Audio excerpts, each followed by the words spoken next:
feel like Gordon Bombay would have taken his career to even further heights. Everything's flashy, everything's cocaine, everything's Fun. Open wide for some soccer! I don't care what your personal thoughts are at home. I care that you hate the Call Cowboys. this college rule! Welcome back, everybody, to the Sports Experience Podcast. Dom and Chris here. As always, make sure you give us a like, follow, share, and subscribe after giving us a watch there on YouTube, Apple, and Spotify. And without further ado, we are in the midst of a nice little NFL block with the NFL season getting underway here. And it's all Brett Favre's backups, Chris. Yep, Brett Favre's backup. Because he had a lot of them in his 20 however many years in the league that he had with the Green Bay Packers, Falcons, Jets, and Vikings. But this is all Packers backups. This is all Packers, and it's very, to me, impressive as to how late these quarterbacks go and how well they do on other teams. Oh, yeah. Because it's really interesting to see. You're just like, oh, he was a good quarterback. He was a good quarterback. But they're just never going to dethrone the dong throner. The dong throner, yeah. Like, I mean, they're going to go somewhere else and do not dong slinging, but passing slinging. That's true. Which is really important, right? Which is what quarterbacks should do. But, hey, Brett, he's beats to his... He beats off to his own drum. I was just trying to say that, and then I missed it. So glad you were on it. So today we have, because we already covered Ty Detmer, we already covered Mark Brunell, we have Matt Hasselbeck today. That's right. Matthew Michael Hasselbeck, born September 25th, 1975. Got a birthday coming up. Yeah. His mom, Betsy, his dad, Don, was a tight end for the New England Patriots and Los Angeles Raiders. For the Pats. So you're looking at a very athletic family, which you can tell because him and his brother, both quarterbacks. Yeah, so. younger brother Tim, both Yep. quarterbacks. His parents were high school sweethearts. They didn't have a lot of family around. They both went to Colorado there, and he talked about growing up where he said, it was just us on Thanksgiving or Christmas. You just hope dad didn't have a game. Oh, yeah. Like, you know? Hopefully he wasn't playing that Thanksgiving game. But I mean, he played in the career. He had an NFL career for like a decade. Yeah, I saw that. Like, Yeah. he said, I remember a couple years ago they did a Super Bowl thing on ESPN, and his favorite Super Bowl moment was his dad blocking an extra point in that Raiders-Redskins Super Bowl. That's pretty awesome to see. I mean, I can't even deny that, especially if you're like a kid and you're watching it and you're like, my dad just got that block. Like, did you see what my dad did on special teams? Yep. Mean special times, bro. That's right. Him and his younger brothers, Tim and Nathaniel, they described basically growing up like, how'd we end up playing football? Because we wanted to do whatever our dad did. Yes. They said if he was a cop, we'd want to be cops. So it was very destined for them to just like become whatever kind of football players they were. And I imagine just being around a tight end so much, he's just running routes and you're just dumping passes to him. He's like 5 years old. I want you to hit me on a skinny post, Matt. Yes. So he played football growing up in Boston, the Boston area at Xaverian Brothers High School. Was a quarterback, though, not a tight end, obviously. His dad's running routes. That's right? what I mean.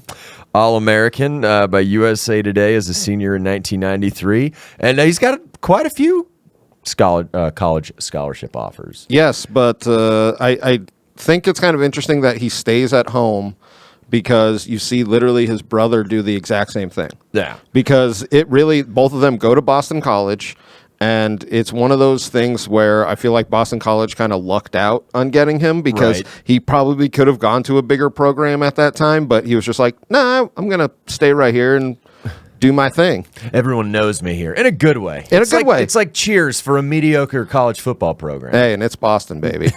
He said he wanted to go to Stanford. That was his first choice. Yep. Bill Walsh apparently didn't want him. He said on his UCLA recruiting visit, he met some of the cast of Beverly Hills 90210 at a party, but he said Boston College just was the best fit. It was the best fit. He said he was picked up by a strength coach in a beat-up car and dropped off at a player's dorm room, ate in the dining hall, and slept on the floor. So, I mean, if he was robbing banks, that'd be the full Boston experience. Oh, my God. That's right? Oh, you think that's not that's the full Boston experience. So he gets to Boston College in 1994. Tom Coughlin has just left to coach the expansion Jacksonville Jaguars. Dan Henning replaces him as the head coach, who was quite the mediocre head coach of both the Falcons and the Chargers in the NFL, but has an NFL passing system with him at Boston College. Which just works with the type of quarterback he is. Because you can see that not working with some college quarterbacks, but he has the body size, the arm strength, the mental awareness of growing up in a football house where you're just like, oh, no, this is a really good fit. Oh, for sure. So he's a backup his first 2 seasons. In 1996, the job is his. But after that point, all of the Coughlin recruits are gone. So they're like I said before, kind of painfully mediocre. Yep. In 96, they go 5-7, has almost 2,000 passing yards and 9 touchdowns. And then in 1997, Dan Henning's fired by that point. So Tom O'Brien's there, sets career highs in passing yards and touchdown. Not necessarily sexy stats because the team's 4-7, but he's 6'4", like 200 pounds. That's what. And he make all the throws. You know, he's not gonna wow you like some of the other prospects we'll talk about in this draft. Yep. But you're just like, this is a guy who for 4 years was in an NFL system, last of 2 of which he started, and was productive. And sometimes, maybe he leaves. The rest of the team just falters without him. He raises the level of play on a not so great team. Well, I was going to say, because he has like 2,200 yards in his senior career, but you look at just having a mediocre offensive line, receiving core, where you're like, oh man, I can't imagine what this guy's going to be like if we get guys around him. And the Packers were smart enough to see that. And this is the thing with this block of episodes that we're doing, is the Packers really pick out these quarterbacks that are just like, no, he's an NFL quarterback and he's going to be a great backup to this dong slinger. You see all these teams like, oh man, it's the 5th or 6th round. We need that 3rd string linebacker. God, we could really use a long snapper. It's like, no, the talent says no. Yes, seriously though. So in the 98 draft, it's known for quarterbacks. Yep. Top 2 picks, quarterbacks, Peyton Manning and Ryan Leaf. Also a couple other guys who were in the league for quite a while. Charlie Batch was taken in the 2nd round, Brian Greasy in the 3rd round. And we get to pick 187 in the 6th round. And the Packers, because look, they're very smart in the respect that he might not play, but we can. It's value. Value. Having a good quarterback on your roster you can develop is value. Yep. And kudos to, because this is Mike Holmgren's last year. I was just going to say, we'll bring him back up in 2 years, if you know what I mean. But yeah, 6'4", 230 pounds. He can make all the throws. Is it sexy at this point? No. But he played on kind of a bad team. He wasn't exposed. I mean, Boston College isn't what you call a football powerhouse at this juncture. So it's a very smart move for a very minimal investment. Smart move, not sexy, which, hey, man, we're all about sexy moves here, but it really is we're all from about the Packers. Sexy moves, like taking pictures of your junk and sending them to Jets interns, right, Brett Favre? Hey, bud. So, 98, he's on the practice squad. Yep. Doug Peterson is the backup there. And then in 99, he's Favre's main backup. Unfortunately, does not see a lot of playing time. His nickname that year, or both years in Green Bay, was Mr. August, which his preseason prowess precedes him, Chris. Yep, that's straight up Mr. Preseason. It's not like Mr. October, if you know what I mean, but that's all right. So Mr. October playing for the other team? So he does. He backs up Favre 99, 2000, and really doesn't get a play. There's a couple tutties, but but what he's doing and why that Mr. August nickname is so important, he's putting out good tape in the preseason. Yes. Because it doesn't matter what era you're in the NFL, there will always be have-not teams at regarding the quarterback position. Yes. Where, hey, maybe this guy looks good. Maybe he could start for us. And then Green Bay is just like, well, Mark Brunell and Todd. Oh, here's just another one. Here's another one. Yeah, seriously. Look what we found. So by 2000, though, Mike Sherman's the head coach, not Mike Holmgren, who is in Seattle. I was just going to say, Mike Holmgren, who brought him into the Packers, now is in Seattle. Done with John Kitna. Seattle's looking for a quarterback, just like you said. They're looking for someone that they can almost grow with. And The Dave Craig experience, that if that's the best that you've got by this point, you can do a little bit better. Yeah. You can do a little bit better. So March 5th, 2001, they orchestrated trade with the Packers. They swapped first-round picks, 10 and 17, and Steve Hutch and a third-round pick. And a third-round pick, yeah. I did want to add, though, Hall of Fame guard Steve Hutchinson was who Seattle picks. By moving down. Yeah. So it's like, wow, you not only get a quarterback, you get probably a top 2 or 3 guard of his generation. That's pretty cool. I'm just saying this. That's why I love the spider webs with this. We were like, they probably wouldn't have picked him at 10, but they picked him at 17, and hey, Hall of Fame guy. Exactly. So 2001, he kind of struggles out the gate. This is his first kind of extensive playing in the regular season. And Seattle has talent. They're acquiring talented players, but it hasn't really all congealed yet. No. And this is what I feel like for Mike Holmgren, he's like looking at this, he's just like, no, I get it. But in like 2003 to like 7, we're actually going to have a great core of guys that came up together. They really, we'll get into it later as far as what should have happened. But his first season, he only goes 5 and 7. Only just over 2,000 yards and 7 touchdowns to 8 picks. Trent Dilfer plays more this year. Yeah. Or I should say more, but he plays better than Hasselbeck during this first year. In 2002, he's only limited to 10 starts, but he has his first 3,000-yard passing season, 15 touchdowns, and towards the end of the season, you could finally see stuff clicking. It was picking up for him. Yep. And you're just like, God, Green Bay, where do they find these guys? I know, seriously, though, because they really go into other systems, and you're like, oh, yeah, this guy was a great quarterback. And then going into 2003, he is their, without a doubt, starter. And you really see them kind of like become this playoff team. Well, because the NFC West, they're the ascending team while everyone else either sucks, like the Cardinals, or you're on the downswing like San Francisco and Greatest Show on Turf will be in the next couple of years. So 2003, they get the wild card. Yep, 10 and 6. 3,841 passing yards and 26 touchdowns. It was their first postseason trip in 15 years. Yep. Just to put it in perspective as how bad the Seahawks were for so long, and then just with a competent quarterback coming in, and they're like, we got a wild card berth, but this is... Rick Meyer couldn't hold his jockstrap. That's what I'm saying. Rick Meyer couldn't even lift his jockstrap. But a great spider web here because as a wild card team, they got to go on the road. And who do they play? A division winner. January 4th, 2004, and they go back to Green Bay and play at Lambeau Field. Not only for Hasselbeck, this is Mike Holmgren returning to Green Bay too, which I think is pretty cool. I love it. And this is one of them. This is one of the better wild card games of the modern era. They have a lot of close playoff games in this. Like the ones they lose are pretty close. But I watched an interview with him where he talked about like Seattle, and he was just like, "Yeah, I mean that game it ended in a tie. We're going to overtime." He has one of his more famous quotes. Oh, I love it.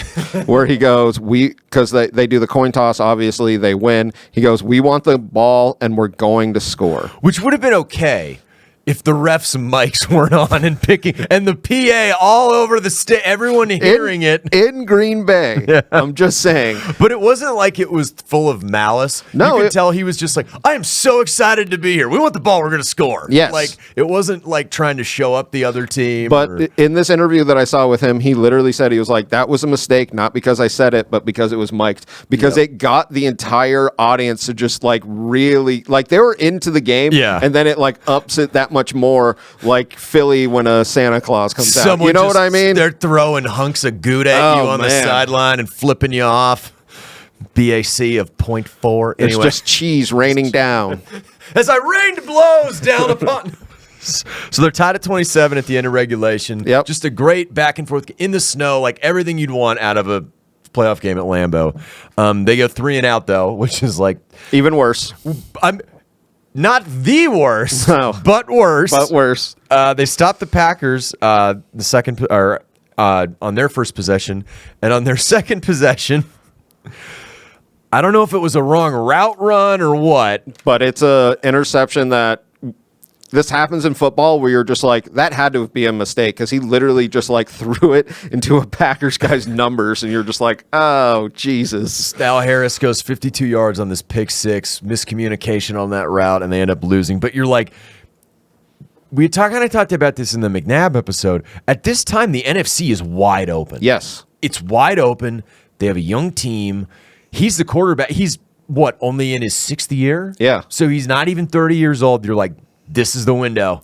And then this is the other thing is it's 3rd, 4th year of actually playing as a starter, which sometimes that's huge to give them the years like on the bench to like get used to the speed of the game and not get injured right away. Like all of that stuff, it really helps him for his career, you know? Not get the hell beat out of him. Yep. Just be Mr. August for like, a while. like we were talking about with Fields in Chicago. Yeah, You're just like, make it stop. yeah.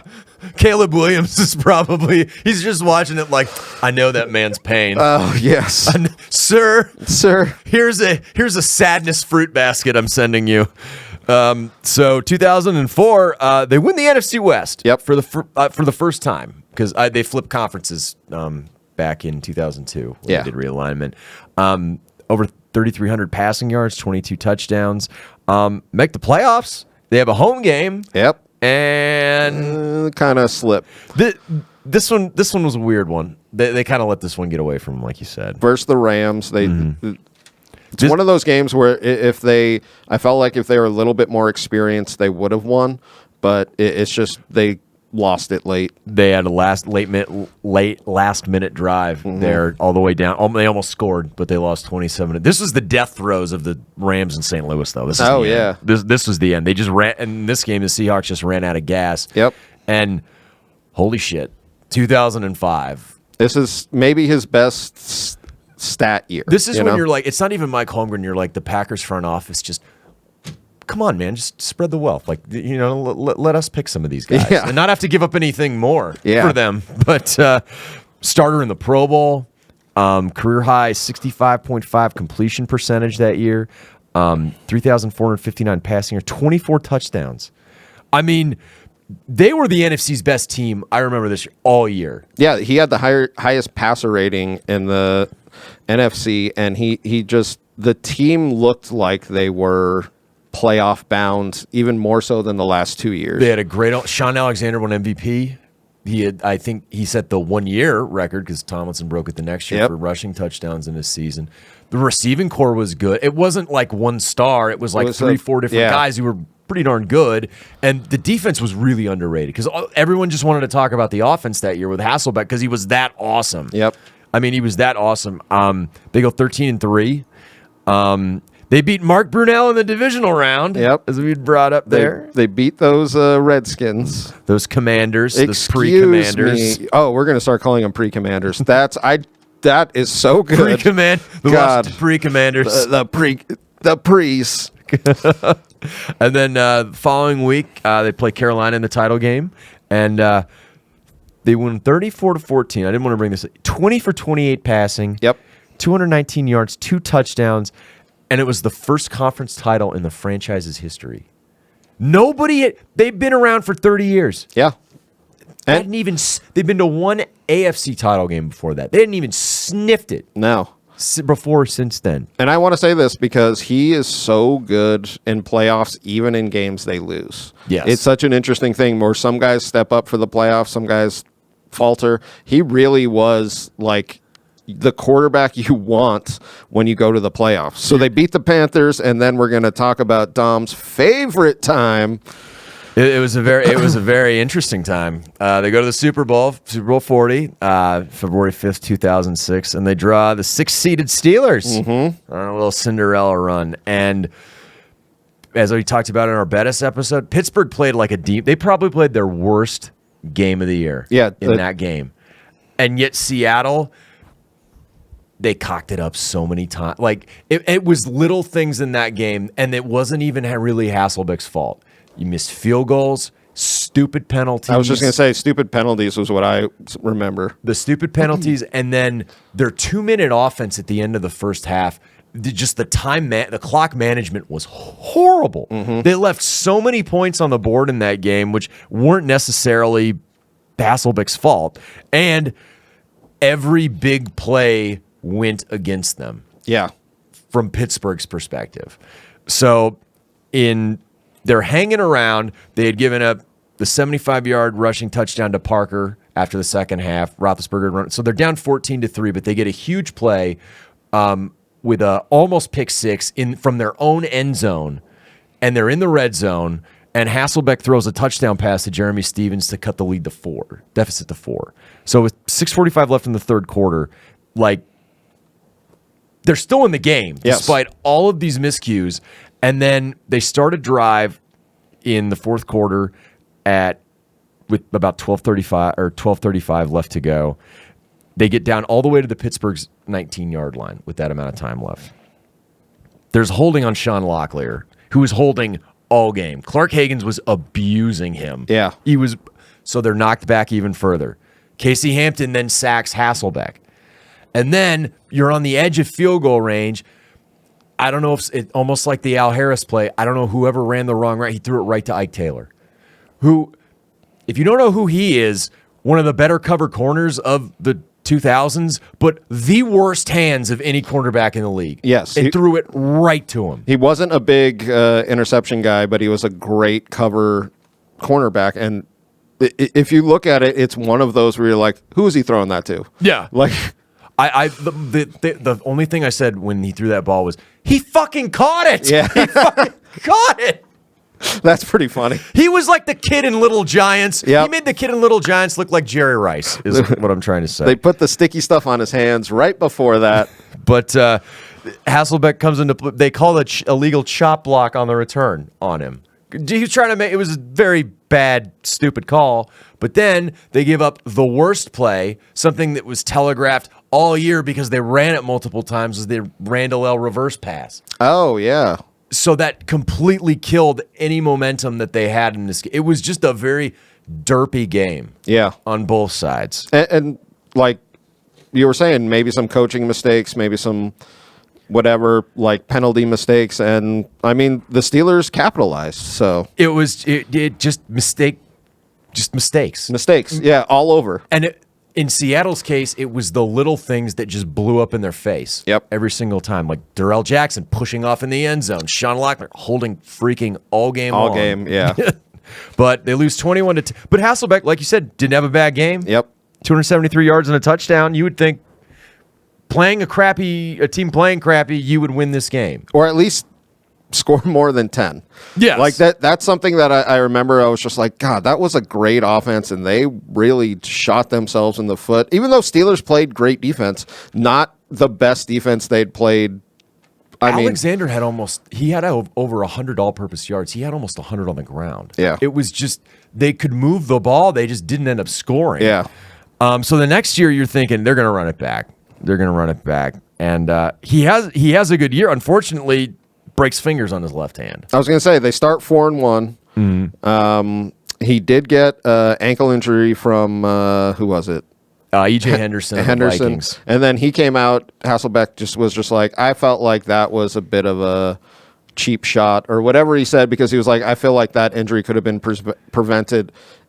I think he was out one game, literally came back, broke fingers in his non-throwing arm, and you're just like, God, he just can't. This is just not their season. Can't catch a break. No. But it was their season next week, which was so wonderful. Yep. Which, oh man, if you're down as a sports fan, just watch the ending to this game.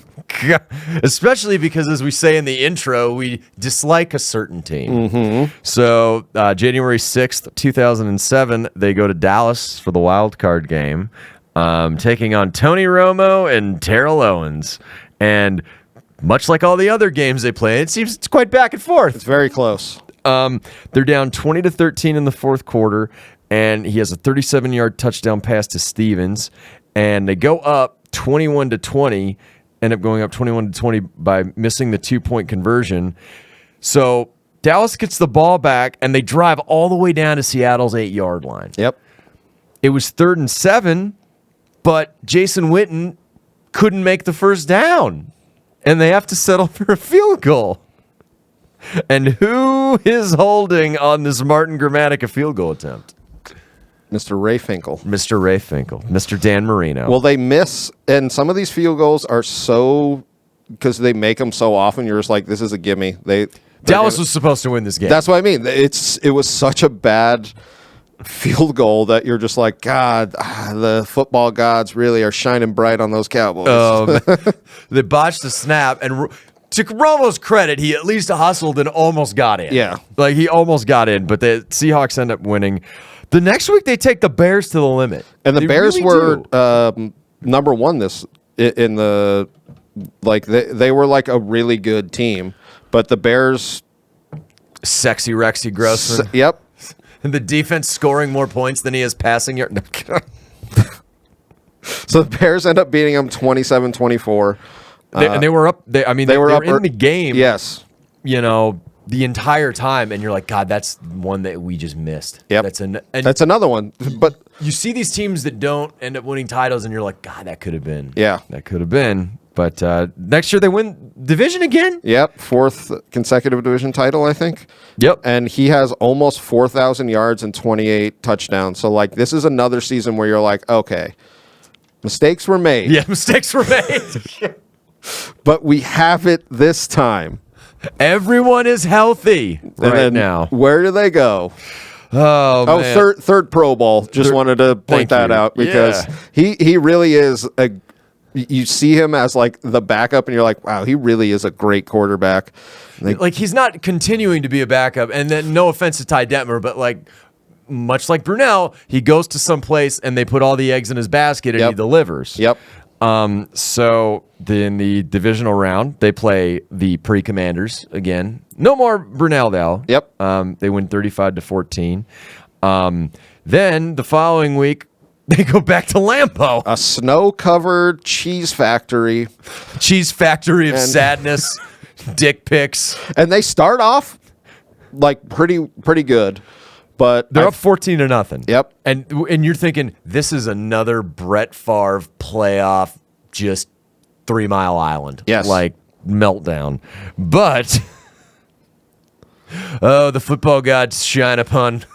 But it's Favre. when you look at it, because they literally score 42 points in like 2.5 quarters.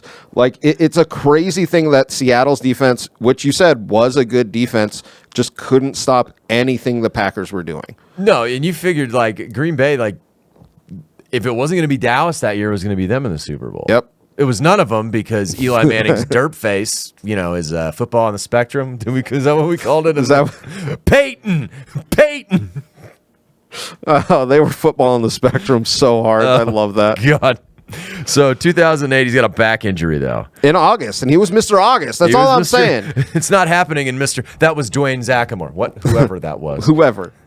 But this is one of those injuries that causes injuries causes other injuries. The Mike Bossy thing. Yep. So because he's, gingerly dealing with his back, he's putting a lot of pressure on those legs, those knees, and he ends up not only injuring his knee, he also has a head injury against the Cardinals this year. Yeah, it's a pretty bad concussions back before we were even considering concussions. No. Like smelling salts were just like a precaution. That's true.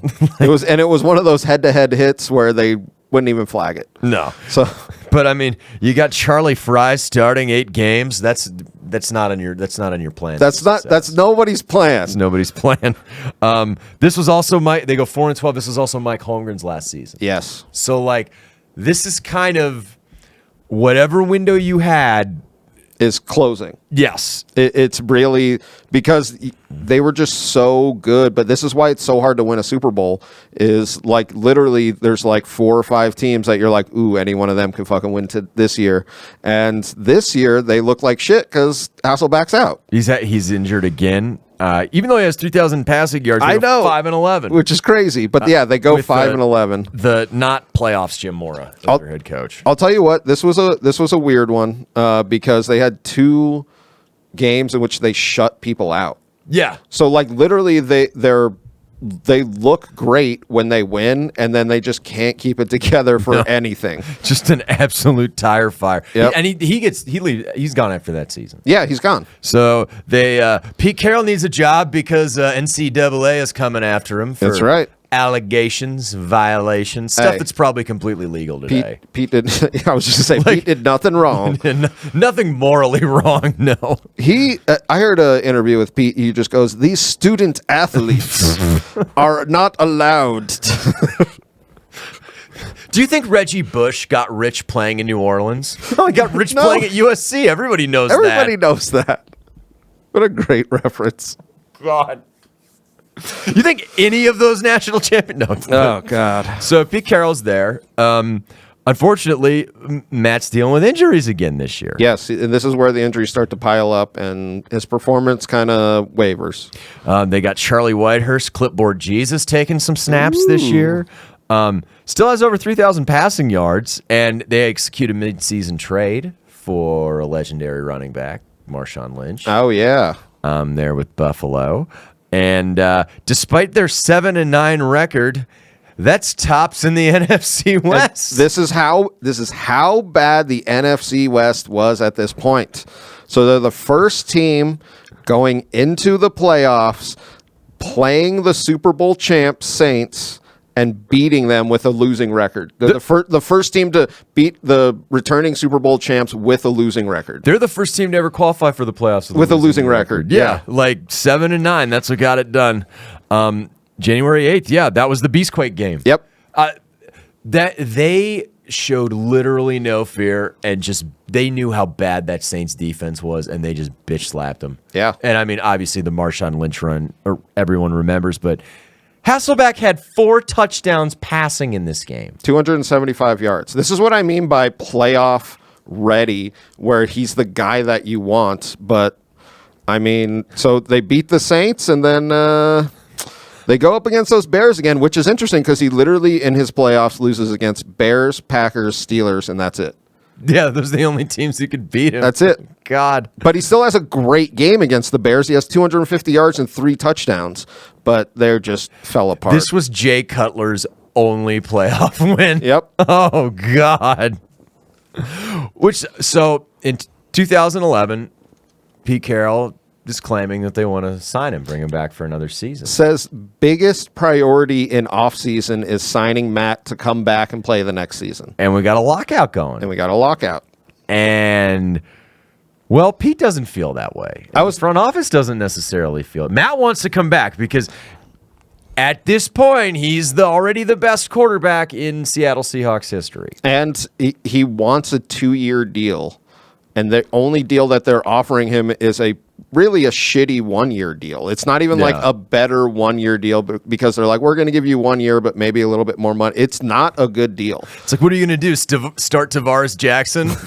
Oh, you're doing that. Oh, that's what your plan is? I immediately regret that decision. So, yeah, that's what Seahawks front office ends up doing. But then he was so loved in Seattle. I want to point this out because this is when the crowd became like that extra man, that whole the 12s, yeah. Yeah, that whole thing going on. But they loved him so much they even started a website called Bring Hasselback. Yeah, Bring Back Matt. Yeah, Bring Back Matt. And the fan base was actually really like, this is the stupidest football move we've done in a long time. It's not like you're bringing in Peyton Manning. No, yeah, exactly. I mean, they eventually get it right, but I mean, they put themselves on the line for that one. Yes, he still had some football left in him. That's right. He said it was worse than breaking up with an old girlfriend. I know, which sounds sad because he really was. When some guys play for their prime in a certain place, they're just like, I feel like I'm a Seahawk even though I'm going to go play somewhere else. Yeah. And there are athletes we talk about on this podcast who are quite dickish. He's a nice guy. Oh, he's such a nice guy. It's ridiculous. Which I actually like when they're dickish because then we can kind of razz them up a little and not feel bad. I actually feel bad making jokes about him because great quarterback, actually nice guy. Because he plays like 4 or 5 more seasons. Yep, he signs with the Colts. The Titans first. Oh, Titans first. You're right. So their Seahawks former vice president of football administration is in Tennessee now. Yep. So he signs for $21 million to back up Jake Locker for 3 years. And I'm just saying that the 1-year deal that Seattle was offering him to be their starter wasn't $7 million. That was the thing that he even said. He was just like, it was just kind of disrespectful that I got these NFC titles. Like, I took them to a super, like, all of that stuff. They were just like, nah, we're just gonna move on. Which is just very football, if I'm honest. It's very cold, very businesslike, and you don't. It can't all be sunshine and farts, but you still feel bad for him. They go 9-7 that year. He has over 3,500 passing yards and 18 touchdowns. But because they're in the NFC, they did not make the playoffs. Yeah. Oh yeah. No, it was so loaded that year. That's what I mean. Pittsburgh was a wild card. I think they won 12 games. Yeah. So it's like, come on, man. Locker, who was very injury prone, misses games the following season. Hasselbeck steps in, goes 2-3. I mean, they're not, they're a mediocre team, but still, it's like he's what, 37 now? 36, 37 years old? Yeah. Still got football left in him. I was going to say, because we're going to get into him having some 40-year-old passing yards here, which is pretty wild. But 40's the new 20, so he's released by Tennessee that March, and the following day signs to be Andrew Luck's backup. That's right. In Indianapolis. Played quite sparingly those first 2 years. Played a little garbage time, played a little, but this is where Luck is being beaten mercilessly, yet winning games. But in 2015, it catches up to him because Hasselbeck starts 8 games. Yep. And I was going to say, 2015, he ends up signing a 1-year deal with the Colts.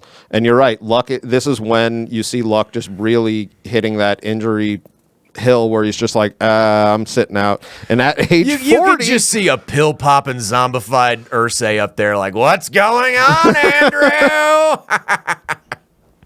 At age 40, he ends up winning 5 of the Colts' 8 games as a starter. 4-0 out the gate. 4-0 out the gate. But this is, and people say this is where his age actually caught up with him, where it's like, oh, yeah.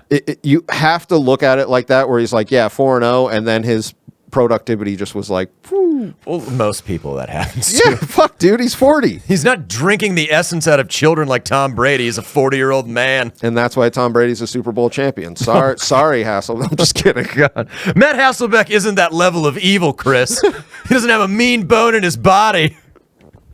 Belichick kills him. Brady drinks him. God, the Pats were a satanic I believe bunch. they called that the Patriot way, Chris. I believe they call that doing your job, assholes! God. So anyway, ends up retiring and moves to the broadcast booth. Retires, not broadcast, but the media desk. Yeah, retires as a Seahawk. Goes back and signs a 1 day deal and retires as a Seahawk because he always saw himself as that. And then I distinctly remember him from Sunday NFL Countdown. Yeah. He's been there. His brother's on the channel as well. Yep. Wanted to bring this up for a supplemental 6th round pick. So he's picked at the end of the 6th round. Yep. 85 career wins, over a 60% completion percentage, over 36,000 passing yards, 212 touchdown passes. That's amazing. 3 Pro Bowls. I mean, Green Bay. Jesus Christ. And you look at his playoff stats, he averaged 200 plus yards, 2 touchdowns in every game. He had a 2-to-1 pick to TD to interception ratio. Yep. That's what I mean. So, he really is that quarterback where you're like, they picked him up in the 6th round. Boston, it's not like it's a small city. No. You can still watch college football.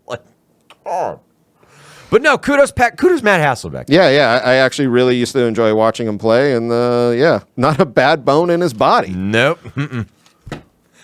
Next week, they'll catch him murdering people. We're going to have to edit this. Yeah. At the end, a disclaimer, after filming this episode, Matt Hasselbeck committed a quintuple homicide. We'll have the text come up on the thing while we're just chatting back and forth. That will be the episode, and the comment section explodes. What the fuck is wrong with you? Look, it happens. All right. Thank you, guys.